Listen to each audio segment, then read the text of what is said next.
था तात्कालिक अवस्था के बिना होती ही कहाँ है, क्योंकि द्रव्य पर्याय के बिना और पर्याय द्रव्य के बिना होता ही नहीं। इसलिए तात्कालिक काल को न भूल जाएं, ये इसी के लिए ये सारी चर्चा हम यहाँ कर रहे हैं। कुंद शतक नामक महान शास्त्र के शतक को दशक बना रहे हैं हम, मतलब हैं 100 गाथाएं इसमें, लेकिन हम उसको 10 अध्यायों में बांटकर समझने का प्रयास कर रहे हैं। अध्यायों के प्रयास के अंतर्गत हम बड़ा ही एक लंबी जर्नी हमने तय करी है। सम्यक तो सन्मुख मिथ्या दृष्टि जीव ने अब द्रव्य गुण पर्याय का स्वरूप समझ लिया है।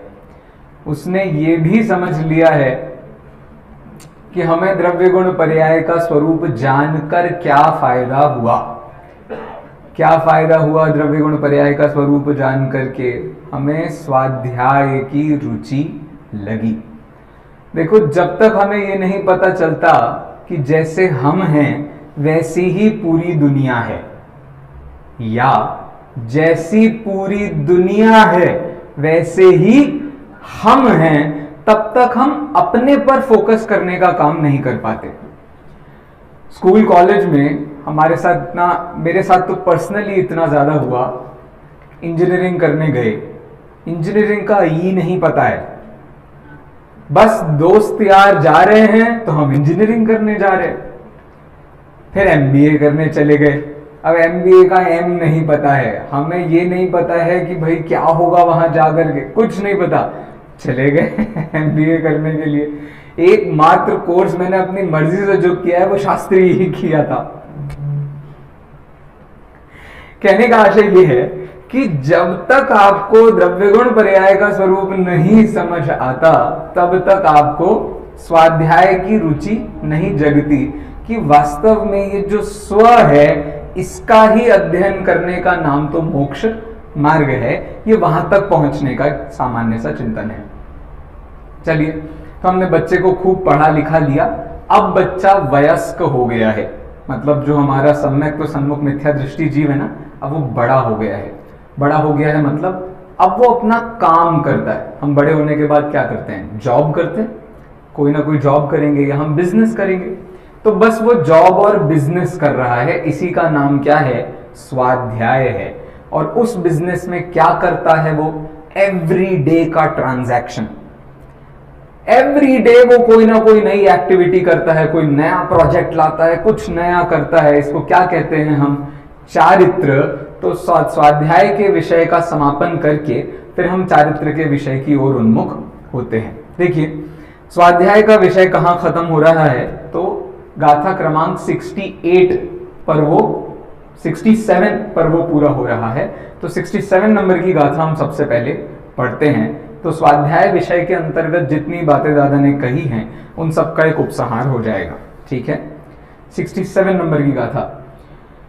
जो श्रमण आगमहीन है वे स्वपर को नहीं जानते, वे कर्म क्षय कैसे करे जो स्वपर को नहीं जानते। क्या बात है! स्वपर को जो जानना चाहते हैं वे ही स्वाध्याय कर रहे हैं, और यदि स्वपर को नहीं जाना तो जिया तो कैसे जिया। एक बड़ा फेमस कोट है, वो कहते हैं, यदि हमने दूसरों की मदद नहीं की, यदि हमने दूसरों की मदद नहीं की तो फिर जीवन जिया तो क्या जिया। यहां दूसरा कौन है आपको पता है? यहां दूसरा है पर्याय। हम तो शुद्धात्मा है। यदि हमने हमारी ही मदद नहीं की तो जिया तो क्या जिया।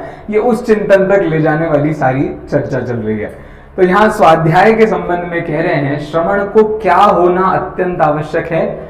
आगम सहित आगम चक्षु साहू, साहू को आगम चक्षु होना अत्यंत आवश्यक है। मतलब हमें जब भी कुछ करना होता है तो हम सबके लिए हमें एक चीज की आवश्यकता होती है, उसे कहते हैं संविधान। समझते हैं आप संविधान क्या चीज होती है? सब समझते हैं? Yes, thank you for the translation. क्या बोलते हैं उसको? कॉन्स्टिट्यूशन कहते हैं। हमारा कॉन्स्टिट्यूशन कब बना था? 1950। हाँ, 4950। यार भाई सब बच्चे तेज हैं, आप कान का। बहुत बढ़िया। कॉन्स्टिट्यूशन कब बना? तो 1940 से 49 to 50 के बीच में हमारा कॉन्स्टिट्यूशन बन गया। हमारा कॉन्स्टिट्यूशन बना कैसा था, इसका एक बहुत बड़ा खेल है। आपको पता है उस समय पर दो पार्टियों में सबसे बड़ा झगड़ा था। दो पार्टी आप समझते हैं कौन कौन सी दो पार्टी? लाल बहादुर शास्त्री और यहां जवाहरलाल नेहरू। ये अपनी पूरे 10 15 50 60 लोगों के ग्रुप में, ये अपने 50 60 लोगों के ग्रुप में, और एक निर्णय होगा, ये कुछ कहेंगे, ये कुछ कहेंगे। भाई महिलाओं को अपने शादीशुदा महिलाओं को अपने पिता के पैसे की जायदाद में से कुछ मिलना चाहिए कि नहीं मिलना चाहिए? वो कह रहे हैं मिलना चाहिए, ये कह रहे हैं काय को मिलना चाहिए, कर तो दी शादी, अब वो वहां देखे। अरे हिसाब किताब लगेगा कि नहीं लगेगा? दो पार्टीज मिलकर के घमासान युद्ध कर रही हैं। आज ये इतना घमासान युद्ध हमारे बिल्कुल डेली चलता है। बताओ हम क्या करें? हम शांति से बैठ करके आत्मा का विचार करें या नई नई बातें करके आत्मा का विचार करें? घमासान युद्ध है भाई साहब, छोटा मोटा युद्ध नहीं है। घमासान भैया, अपनी आत्मा का प्रॉब्लम तो खुद ही सॉल्व करना पड़ता है। अरे खुद ही सॉल्व हो रहा होता तो हमें किसी की जरूरत ही क्यों पड़ती? जरूरत पड़ तो रही है, इसका मतलब खुद से सॉल्व नहीं हो रहा है। अच्छा, दूसरे की मदद इतनी पड़ रही है तो फिर अब आत्मा का ध्यान करने से क्या फायदा है? वही जितना बताता जाएगा उतना हम करते जाएं। अरे प्रॉब्लम आपको समझ में आ रहा है कि नहीं आ रहा? ध्यान से मुक्ति की प्राप्ति, ध्यान की प्रैक्टिस करने से मुक्ति की प्राप्ति मिल जाएगी या तत्व चर्चा करने से मुक्ति की प्राप्ति मिल जाएगी? बोलो जरा। ये झगड़ा होता है कि नहीं होता? हमारे दिमाग में ये झगड़ा चलता है कि नहीं चलता? सतत चलता है। लेकिन आप ये क्यों भूल जा रहे हैं कि जब आप चर्चा कर रहे हैं तब भी आत्मा की ही चर्चा कर रहे हैं, और जब आप ध्यान करने बैठे हैं तब भी परद्रव्य का ध्यान खत्म नहीं हो रहा है, क्योंकि स्वपर प्रकाशक आत्मा का स्वभाव है। आप स्व के प्रकाशन के पीछे भागें या पर के प्रकाशन के पीछे भागें, दोनों ही परिस्थिति में समान कार्य हो रहा है। जो तत्व चर्चा कर रहे हैं लेकिन तत्व चर्चा में स्व को माइनस कर रहे हैं, उनके भी स्वाध्याय नहीं हो रहा। और जो ध्यान करते हुए सतत इस बात का ध्यान कर रहे हैं मैं गेयों से कैसे बचूं, वो गेयों में ही जा रहे हैं, तो उनके कौन सा भला हो रहा? माइनस कौन हो रहा है? माइनस तो स्व हो रहा है। कहीं भी हो दिक्कत वो है। आशा समझ रहे हैं आप? तो स्वाध्याय के पीछे श्रवण को ये क्यों कहा? उन्हें आगमधर होना बहुत जरूरी है। आगमधर होना बहुत जरूरी है। आगम नहीं तो श्रवण नहीं। क्यों? क्योंकि अनादिकाल से जो मोह की टेव पड़ी है वो या तो निसर्गज सम्यक दर्शन से दूर हो सकती है या अधिगमत सम्यक दर्शन से दूर हो सकती है। ये बात आप मानेंगे कि नहीं मानेंगे? देखो, दुनिया में दो ही प्रकार के सिंगर्स होते हैं। सिंगर्स दो ही प्रकार के होते हैं। एक ऐसे जिन्हें ट्रेन किया गया है, ट्रेन्ड सिंगर्स, और एक सिंगर्स जो बाय बर्थ सिंगर्स होते हैं। उनको कोई बहुत ट्रेनिंग की जरूरत भी नहीं पड़ी थी, सहज में ही जितना आता था उससे उनका गले ने उनका काम कर दिया। सर ऐसा होता है कि नहीं होता?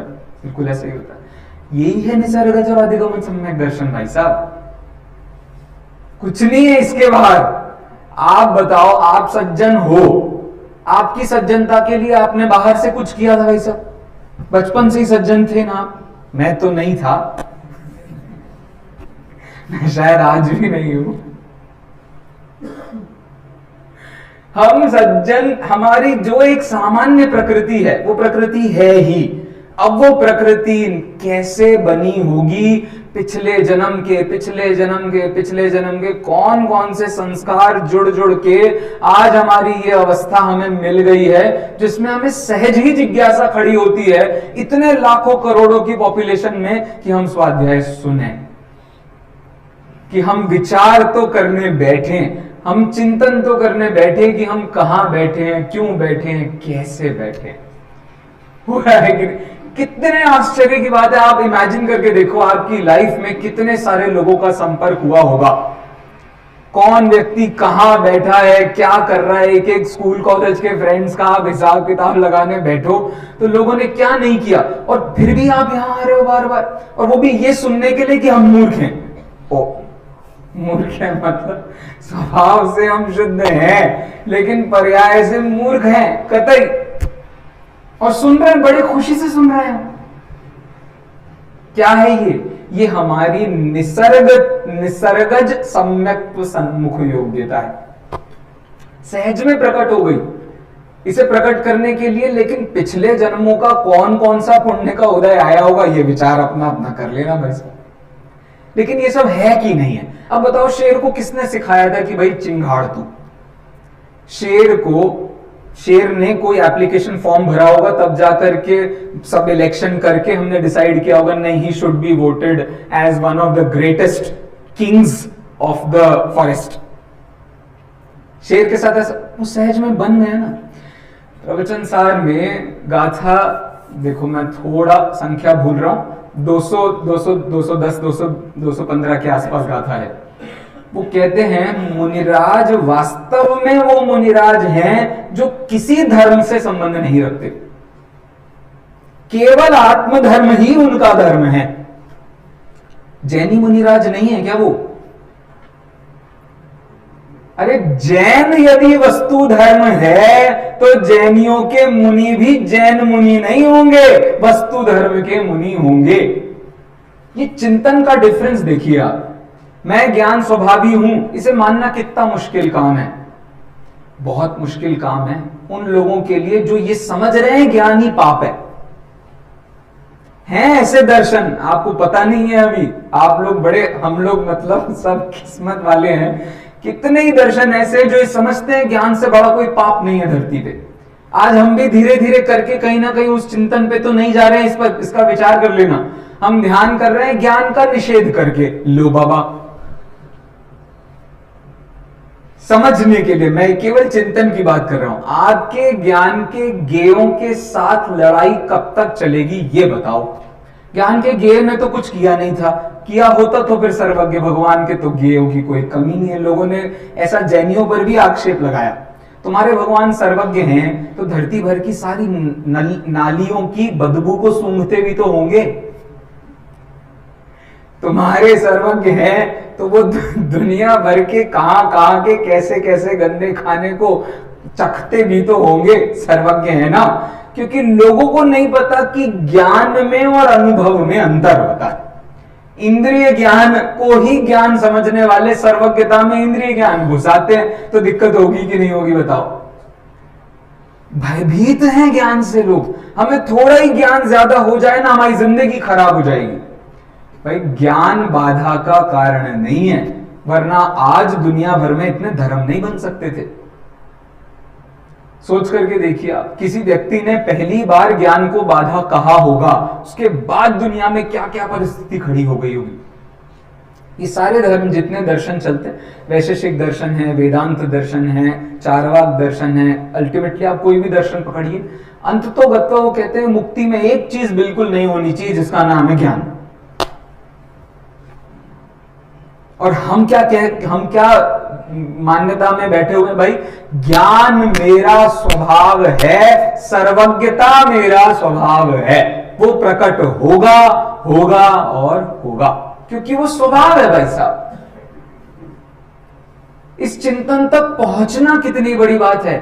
ज्ञान से मत लड़ो। तुम्हें यह पता चल गया तुम्हारे बच्चे ने गलती करी, तुम लड़ रहे हो ज्ञान से। तुम्हें यह पता चल गया जगत में कहां क्या क्या गलत मान्यताएं चल रही हैं, तुम लड़ रहे हो ज्ञान से। तुम्हें यह पता, हम कुछ ना कुछ धरती का सुधार करेंगे और करेंगे। ये आपके सम्यक दर्शन को रोक रहा है, क्योंकि आप ज्ञान स्वभाव को रोक रहे हो। जो है सो है बाबा, उसके पीछे क्या पागल होना है तो है। अच्छा बताओ, अभी हमको 2-4 लोग नारकी जैसे दिख जाते हैं, 2-4 लोग देवता जैसे दिख जाते हैं, तो हमारी हालत क्या होती है? गुरुदेव दिखते हैं, ऐसा लगता है लौट जाओ, और अपना लड़का 2-4 बार गाली दे दे यार, हमारी हालत कहां जा रही भाई साहब। असली में नारकी देख लिए तुमने तो क्या होगा तुम्हारा, असली में यदि तुमने देवता देख लिए तो क्या हुआ, बस तुम इसी को देवता मान करके तो बैठे हो। दिक्कत तो यही है। ये सारा चिंतन किस दिशा में जा रहा है आपको समझ में आ रहा है? वस्तु के स्वभाव से लड़ना ज्ञान स्वभाव से लड़ना है, और जब तक ये चला तब तक सब खत्म है। और जिस दिन हमने उसे स्वीकार कर लिया, यही विशुद्धि है, यही देशना है, यही प्रायोग्य है, यही करण है। ये लिखा है वहां जगह जगह गोमट सार में। जब जब ये परिस्थिति आती है, जब लब्धियों का स्वरूप बताते हैं, तो बीच बीच में वो ऐसी एक एक लाइन छोड़ देते हैं। आत्म बल से करण हो रहा है, आत्म बल से प्रायोग्य हो रहा है, पुरुषार्थ स्वभाव का है। बार बार ये लिखते हैं, वो एक एक लाइन लिखते हैं। चूंकि उनको तो प्रक्रिया समझानी है, तो प्रक्रिया में ज्यादा उनका समय जाता है। वो छोटी छोटी सी लाइनों में इतनी सी बात छोड़ देते हैं वो। कहने का मेरा अभिप्राय इतना सा है, यदि हमने श्रमणत्व को सही स्वीकार किया है, तो आपके दिमाग से ये फितूर निकल जाएगा कि वो जैन श्रमण है, किसी संप्रदाय के श्रमण है। ये कोई संप्रदाय के श्रमण नहीं है, जगत भर के श्रमण है। कबीरदास जी ने ये बात कही थी, क्या कहा था, लाइनें तो मैं थोड़ी भूल सी रहा हूं। जात न पूछो संतन की, पूछ लीजिए ज्ञान। बहुत कितना इंपॉर्टेंट एस्पेक्ट है, आप ये सोचो। हमारे यहां आहार ऐसे लिया जाता है, हमारे यहां विहार ऐसे किया जाता है, हमारे यहां बात ऐसे की जाती है। ये सब हमारे यहां नहीं है भाई साहब, ये हमारे यहां माइनस कर दो आप इसमें से। ये हमारे यहां तुम्हारे यहां नहीं है, ये वस्तु का स्वरूप है भाई साहब। यदि मेरे चित्त में मेरे मोह राग द्वेष के प्रति भान हो गया है कि ये कितने बुरे हैं, तो कोई मुझसे अधिक मोही रागी द्वेषी तरस पर्याय में दिखेगा तो उसके ऊपर करुणा आएगी कि नहीं आएगी बाबा? है कितना सिंपल है ये। तो ईर्ष्या समिति पलेगी कि नहीं पलेगी? वेरी सिंपल, इसमें कोई मेहनत करने वाली बात नहीं है। लेकिन मेरी कषाय तीव्र है, और मेरी कषाय का मुझे पता है कि कितनी तीव्र है, तो वो छोटे छोटे से बच्चे भी ऐसे लगते हैं जैसे इनसे महान कोई नहीं। सोचो समंत भद्राचार्य के गुरु का नाम क्या था, आप बता दो तो मैं मान जाऊं आपको, लेकिन समंत भद्राचार्य का सबको पता है। कुंद कुंदाचार्य के गुरु का बताओ, नहीं पता। कुंद कुंदाचार्य का पता। अकलंक के गुरु का नाम बताओ, नहीं बता सकते। अकलंक का नाम बता, क्यों? क्योंकि मुद्दा मात्र इतना सा है कि एक श्रमण साधु इस जगत के सर्वोत्कृष्ट पद का साधु है। वो पूरे समाज से परे है, उसे समाज से परे होना सबसे पहले आवश्यक है। कि मैं नहीं कह रहा हूं, ये वचन, और जो व्यक्ति समाज में बंधा है, ये लिखा उन्होंने प्रवचन सार में, जो मुनि साधु समाज से बंधा है वो संयम से दूर होने से छेद कर रहा है। इसलिए उसे तो सबका होना है, उसके लिए कौन जैन कौन अजैन। लेकिन जैन वो आचार परंपरा को फॉलो करते हैं, तो आहार करने के लिए और कोई जगह नहीं है भाई साहब। कहां जाएंगे हम? मिल जाए 2-4 और तो भाई हम काम, हमें क्या दे, हमें को किसने रोका है? तो आशय समझने की कोशिश कीजिए। ये संप्रदाय में बंधना, इससे चलना, इसका चिंतन मनन करना, एक बार वस्तु स्वरूप पकड़ में आ जाए, ये अपने आप सामाजिक अस्तित्व खत्म होने लगता है। और सामाजिक अस्तित्व यदि हमारा खत्म नहीं हुआ, तो ध्यान भी अकेले का नहीं होगा, वो भी 10 लोग मिलके करेंगे, तब जाके होगा। ऐसी हालत हो गई है पंडित जी। तो ये एक बहुत ही मोटा मोटा चिंतन करने जैसी बात है। चिंतन को चिंतन कहना पर्याप्त है, उसे ध्यान संज्ञा देने की आवश्यकता कहां है? स्वाध्याय के भेदों में कितने भेद हैं बताओ? उसमें कोई ध्यान नाम का भेद है? ध्यान नाम का भेद तो स्वाध्याय के बाद वाले भेद में है भाई साहब। लेकिन बाद वाला भेद कब पूरा होगा? स्वाध्याय जब चिंतन से पूरा हो गया, उसने एक धर्मोपदेश का लेवल भी पार कर दिया, उसके बाद ध्यान की परिस्थिति की बात चल रही है।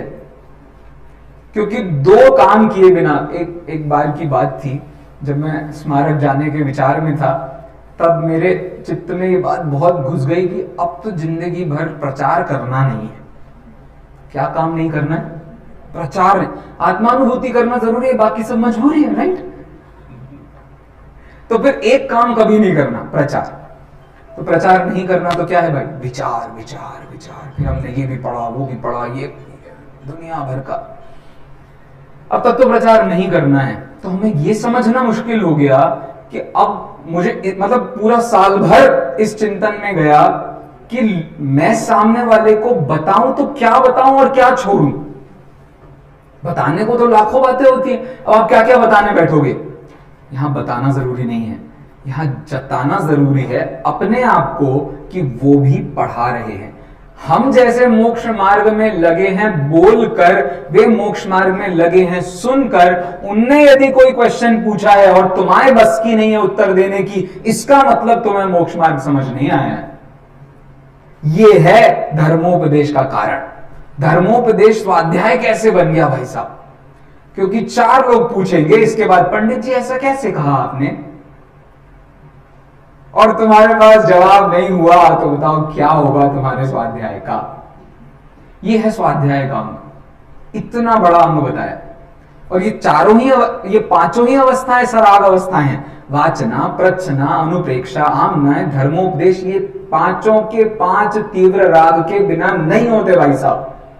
आत्मानुभूति तब नहीं होगी जब ये 5 चल रहे होंगे। ये बात गांठ बांध लीजिएगा। अभी स्वाध्याय करने बैठे कि नहीं बैठे हम, बताओ। अत्यंत तीव्र कषाय के कार्य है ये। अत्यंत तीव्र कषाय मतलब एक लेवल का तीव्र कषाय। संसार में भटकने का तीव्र कषाय का लेवल अलग है, और यहां जब मुझे वस्तु समझनी है, मुझे तत्व समझना है, मुझे सीए समझना है, मुझे इंजीनियरिंग समझनी है, मुझे डॉक्टरी समझनी है, बंदा लगता है। उसकी मंद कषाय में तीव्र कषाय होती है। एक बड़ा ही अलग चिंतन है ये, बिल्कुल ही अलग परिस्थिति है। चलिए, तो हम यहां स्वाध्याय के विषय में चर्चा कर रहे थे कि आगम चक्षु साहू। साधु को आगम चक्षु होना क्यों अनिवार्य है? क्योंकि इसके पीछे कौन बैठा हुआ है? इसके पीछे कौन बैठा हुआ है? अरे बताओ, स्वाध्याय से जस्ट पीछे क्या है? देव शास्त्र, द्रव्य गुण पर्याय का स्वरूप। द्रव्य गुण पर्याय का स्वरूप जानकर ही व्यक्ति स्वाध्याय की ओर उन्मुख होता है, ऐसा दादा की इस रचना से हमें पकड़ में आ रहा है। फिर द्रव्य गुण पर्याय के स्वरूप के बाद का प्रकरण देखते हैं और फिर हम आगे बढ़ेंगे। अगला प्रकरण है चारित्र का स्वरूप। इस पर हमारी कल भी बहुत सारी चर्चा हुई है, इसलिए इसकी गाथाएं कुछ पढ़ के अब उस भाव को समझने की कोशिश करते हैं। ठीक है, कहां से चालू हो रहा है प्रकरण? तो 68 नंबर की गाथा से पढ़ते हैं। थैंक यू भैया। 68 नंबर की गाथा एक बार सभी देख लीजिए। व्रत सहित पूजा आदि सब जिन धर्म में सत्कर्म है, दृग मोह क्षोभ विहीन निज परिणाम आत्म धर्म है। क्या बढ़िया प्रस्तुतिकरण है, देखो आप। 2 वाक्य हैं, इन 2 वाक्यों के बीच आप और लगा दीजिए तो ये प्रमाण के वाक्य बन जाएंगे, और 2 वाक्यों के बीच आप लेकिन लगा दीजिए, ये नए के वाक्य बन जाएंगे। देखो चिंतन कितना क्लोज है। देखिए आप कहां गया। हाँ, व्रत सहित पूजा आदि सब जिन धर्म में सत्कर्म है। सत्कर्म मतलब सत्य कर्म नहीं, अच्छे कर्म, अच्छे सच्चे नहीं। कितना बड़ा फिल्टर है भाई साहब, सच्चे और अच्छे। जिंदगी में हर दूसरी चीज में हमारे मुंह से निकलता है अच्छा। ये अच्छा लग रहा है, ये अच्छा नहीं लग रहा है, ये अच्छा है, ये बुरा है, ये अच्छा है, ये बुरा है। भाई ये पुण्य पाप है, इसका तो बाद में निपटारा करेंगे। अभी तो किसकी बात चल रही है भाई साहब? चारित्र की बात चल रही है। चारित्र में बाह्य में दिखने वाला चारित्र कौन सा है? तो व्रत सहित पूजा आदि सब जिन धर्म में सत कर्म है। और वास्तविक कर्म क्या है हमारा? दृग मोह क्षोभ विहीन निज परिणाम आत्म धर्म है। देखो चारित्र की बात चल रही है। 5 परमागमों में से कौन सा परमागम आपके दिमाग में आता है जब चारित्र की बात चलती है? सबसे पहले आपके दिमाग में कौन सा अष्टपाहुड़ आता है? और सेकंड नंबर पे आएगा तो क्या आएगा? नियम सार। दादा ने किसको रखा है? प्रवचन सार। उनकी प्रज्ञा देखो आप, मतलब देखने का एंगल देखिए आप। उन्होंने चारित्र की सबसे पहली गाथा लिखनी थी और उन्होंने प्रवचन सार का सहारा लिया। आशय आपको मैं समझ रहा हूं आपको आशय समझ में आया होगा। अच्छा बताओ, शुद्धोपयोग निश्चय चारित्र है या शुद्ध परिणति निश्चय चारित्र है? मान जाऊंगा आपने सही जवाब दे दिया तो आज आपकी असली परीक्षा है। शुद्धोपयोग असली चारित्र है, निश्चय चारित्र है, या शुभोपयोग या शुद्ध परिणति निश्चय चारित्र है? अच्छा, आपको डिफरेंस पता है दोनों में? अरे एक 50-50 तो है ही हमारे पास। क्या? वेरी नाइस, बहुत बढ़िया। देखो, शुद्धोपयोग से निर्जरा नहीं होती, ये लिखा है मोक्ष मार्ग प्रकाशक में। बहुत ध्यान से आप इस बात को सुन लेना। जो हम थोड़ी थोड़ी देर का ध्यान करने के पीछे बहुत उत्सुक होते हैं, उसके संबंध में क्या कह रहे हैं मोक्ष मार्ग प्रकाशक कार्य? वो ये कह रहे हैं भाई, ये थोड़े थोड़े टाइम का निपटारा करना, ये शुद्धोपयोग के पीछे भागना है। शुद्धोपयोग के पीछे भागने से कुछ नहीं मिलने जाने वाला जब तक शुद्ध परिणति ने जीवन में प्रवेश नहीं किया है, तब तक। पॉइंट कुछ पकड़ में आ रहा है आपको? देखो, यदि मैंने अनंतानुबंधी का संवर कर दिया, अब अनंतानुबंधी के संवर के बाद मेरा शुभोपयोग का परिणाम चल रहा है, तब भी शुद्ध परिणति चल रही है कि नहीं चल रही? जिस समय अशुभोपयोग का परिणाम चल रहा है, उस समय भी शुद्ध परिणति चल रही है कि नहीं चल रही है? नहीं तो फिर ज्ञानी के भी भोग निर्जरा के, ये बात कहां से लिखते कुंदाचार्य? और जब शुद्धोपयोग चल रहा है, उस समय भी काम किससे हो रहा है? शुद्ध परिणति से कार्य हो रहा है। कहने का आशय, उपयोग में इतना दम नहीं है जितना परिणति में है। लेकिन मुझे बताओ, अब ये परिणति उपयोगात्मक होती है कि नहीं? विचार करने जैसा बिंदु है भाई साहब। क्या ये परिणति, जिसको हम शुद्ध परिणति कह रहे हैं, क्या ये हमारे उपयोग का विषय बन रही है कि नहीं बन रही है? ये तो बता दो। हमने भेद करने के लिए भेद तो खड़ा कर दिया, 3 उपयोग का भेद तो खड़ा कर दिया है, लेकिन मैं आपसे पूछ रहा हूं, इसके अलावा चौथा उपयोग कौन सा है? नहीं है। तो अब कहां हिसाब किताब लगेगा, वो बताइए जरा। प्रश्न सबको समझ में आ रहा है? ये जो शुद्ध परिणति, अनंतानुबंधी के नाश रूप अवस्था जो चल रही है, उस अवस्था को क्या ये पता है कि मैंने अनंतानुबंधी का नाश कर लिया है? यदि पता है तो शुद्ध परिणति भी उपयोगात्मक ही होती है। ये लब्धि अवधि करके बैठी हुई है, कहीं ऐसा कुछ नहीं है भाई साहब। और उसी अनंतानुबंधी के नाश पूर्वक चलने वाले उपयोग ने अभी अप्रत्याख्यानावरण की तीव्र अवस्था से अशुभोपयोग को भी बना करके रखा है।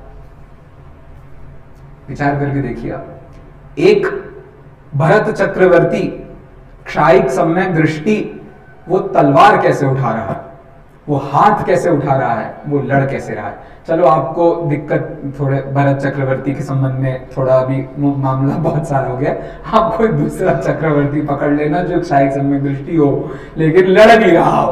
अब बताओ ऐसी परिस्थिति में क्या होगा? तलवार उठा सकता है कि नहीं उठा सकता? अरे नारद की सम्यक दृष्टि, तलवार उठा सकता, अपने हाथ को अपृथक विक्रिया से तलवार बना सकता है कि नहीं बना सकता? बना सकता है। लड़ सकता है कि नहीं लड़ सकता? लड़ सकता है। अशुभोपयोग चल रहा है उस शुद्ध परिणति के साथ, जो कि शुद्ध परिणति उपयोगात्मक अवस्था ही है, कोई अलग से अवस्था नहीं है। उपयोगो लक्षणम खत्म। जीव का लब्धि लक्षण नहीं है सर, जीव का लक्षण उपयोग है। ये लब्धि में छोड़ छोड़ के हमने हर चीज तो खत्म कर दी है। सब लब्धि में, हमारी आत्मानुभूति लब्धि में चल रही है। देखना जरा, वो ट्रांस एक डिफरेंट वर्ल्ड में वर्क कर रही हो। ऐसा नहीं होता। सतत आत्मा ही इन संसार, एक 192 नंबर की गाथा प्रवचन सार की, उसमें उन्होंने इतना कमाल का उदाहरण दिया है। आत्मा को एक पथिक की उपमा दी है। पथिक समझते हैं? पथिक मतलब राहगीर, इंग्लिश में क्या कहते हैं इसको? हैं? मुसाफिर। हाँ, बहुत बढ़िया, मुसाफिर की एक उपमा दी है। अब एक मुसाफिर क्या करता है? तो एक मुसाफिर रास्ते पर चलता है, एक पेड़ की छाया पर रुकता है, फिर चलता है, दूसरे पेड़ की छाया पर रुकता है, फिर चलता है, फिर पेड़ की, ये जो छाया छाया छाया छाया छाया करके जो मोक्ष मार्ग में आगे बढ़ रहा है, वो मोक्ष मार्गी नहीं है।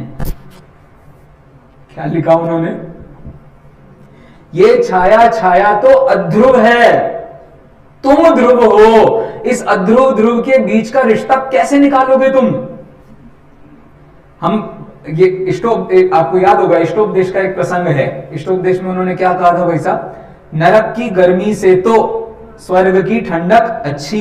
अरे हां जी की ना जी, अरे आपको यदि एक अच्छे डेस्टिनेशन पर जाना है, सपोज आपको तीर्थ यात्रा के लिए जाना है, अब जनरल के डिब्बे में जाना आपको पसंद आएगा या आप फर्स्ट एसी में जाना पसंद करेंगे?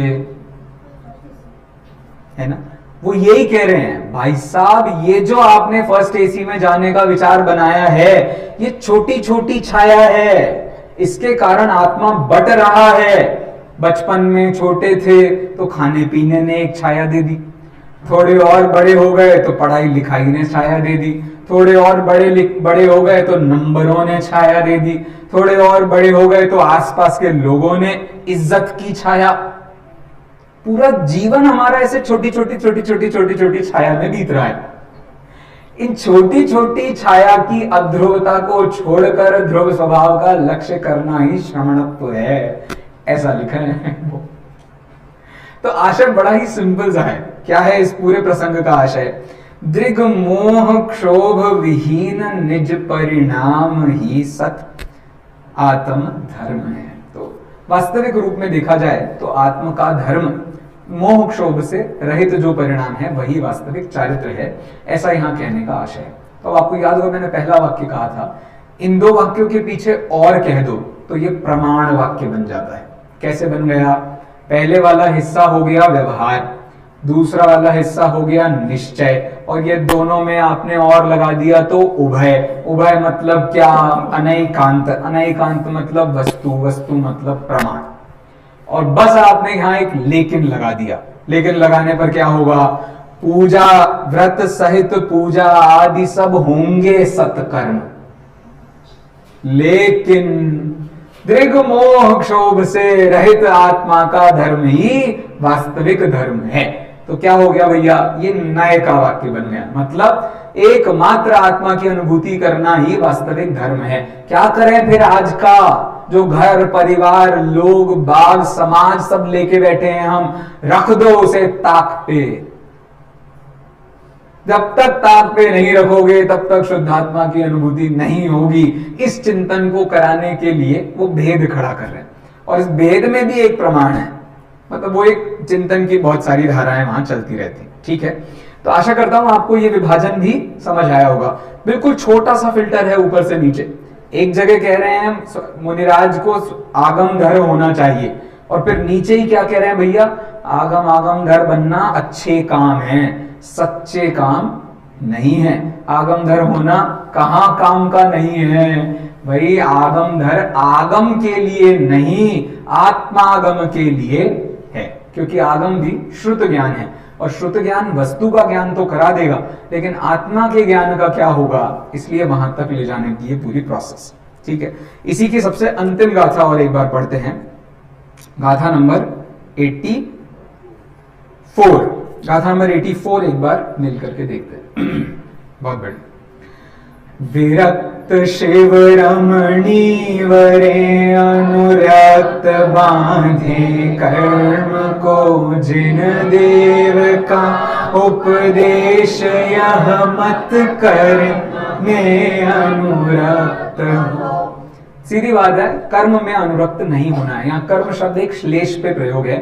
कर्म का मतलब द्रव्य कर्म, नो कर्म, इनको भी कर्म कहते हैं। और दूसरा कर्म का मतलब हमारी क्रियाएं जितनी भी हम समिति रूप क्रिया कर रहे हैं, गुप्ती, समिति, धर्म, अनुप्रेक्षा, परिचय, चारित्र, ये सब बाह्य में जितनी क्रिया है उसको भी कर्म संज्ञा दी जाती है। ये सब क्या है भाई साहब? ये सब संसार में परिभ्रमण के ही हेतु हैं। क्यों? देखो, एक मुनिराज बनता है कोई व्यक्ति, तो उसको सबसे पहले मुनि बनने की प्रेरणा नहीं दी जाती।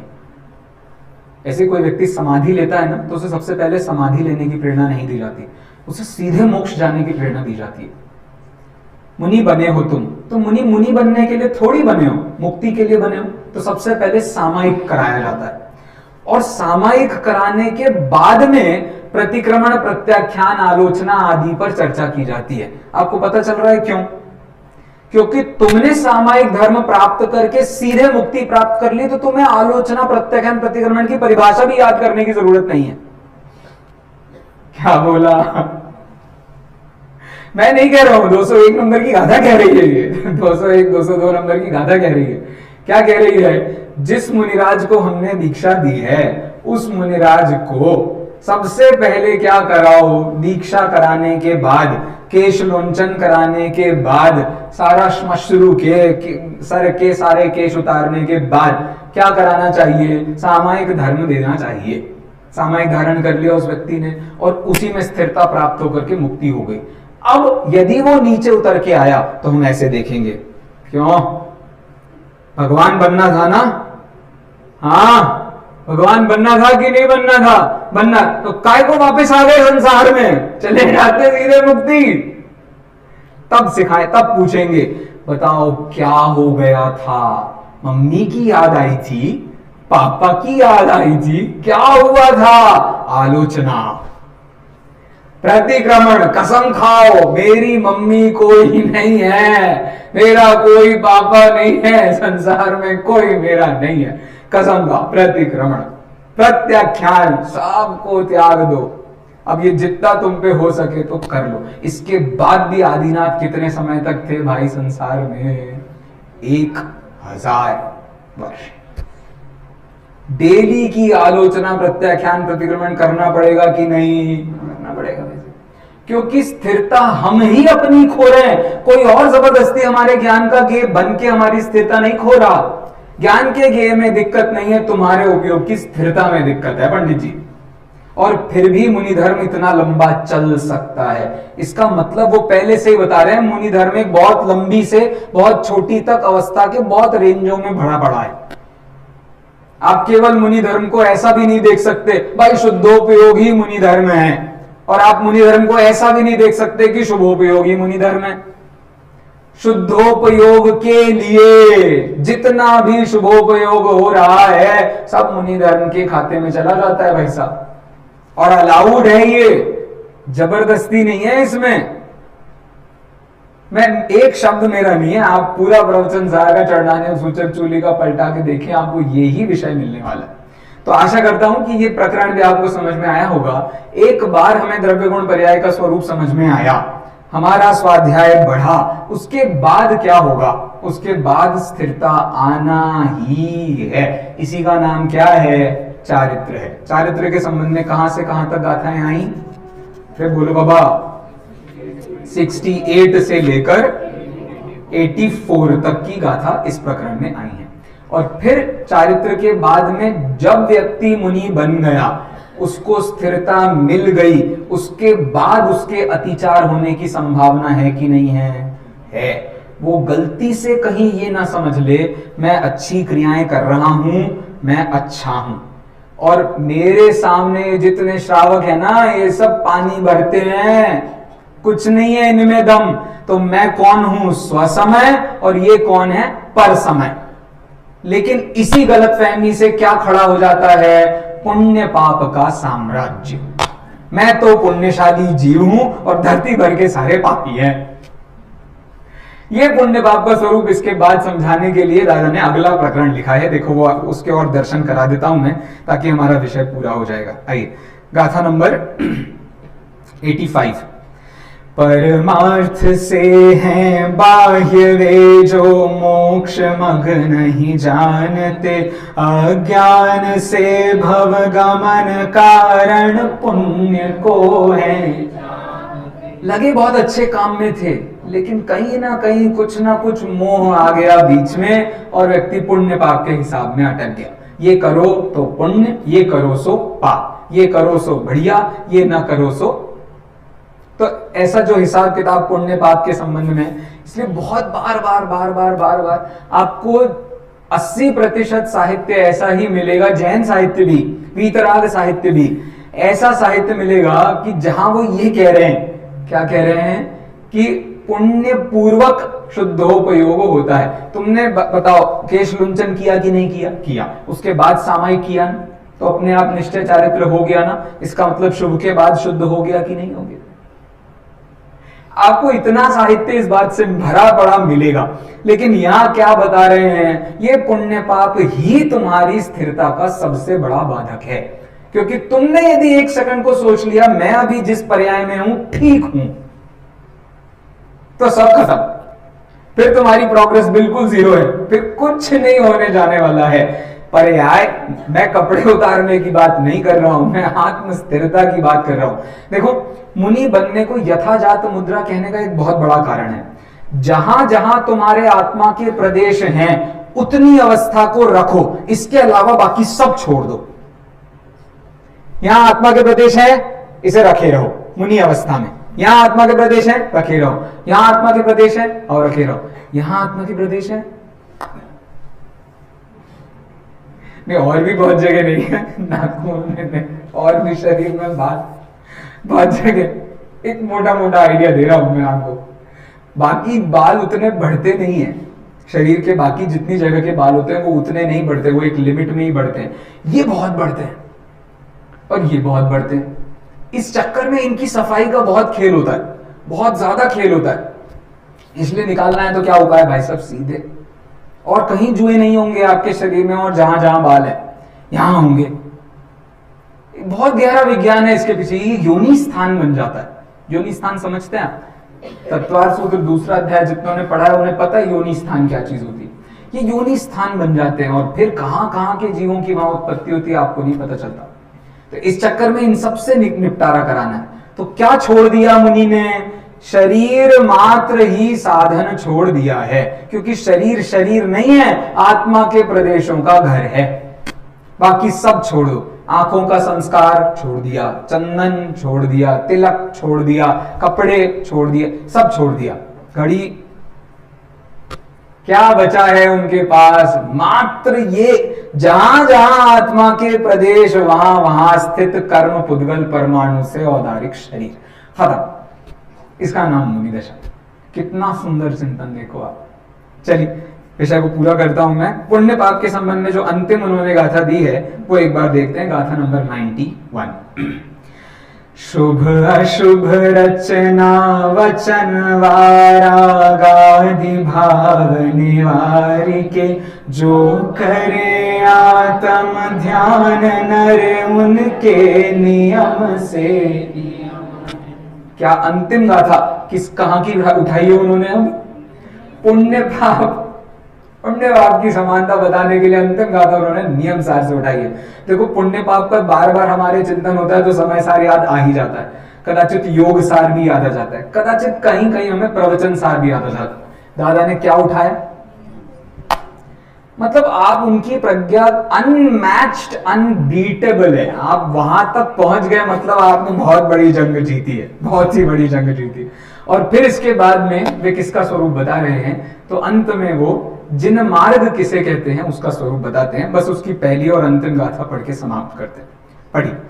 सज्ञान दर्शन चरित ही है नियम, जानो नियम से विपरीत का परिहार होता, सार इस शुभ वचन से। अंतिम 101 नंबर की गाथा पढ़ के समाप्त करेंगे।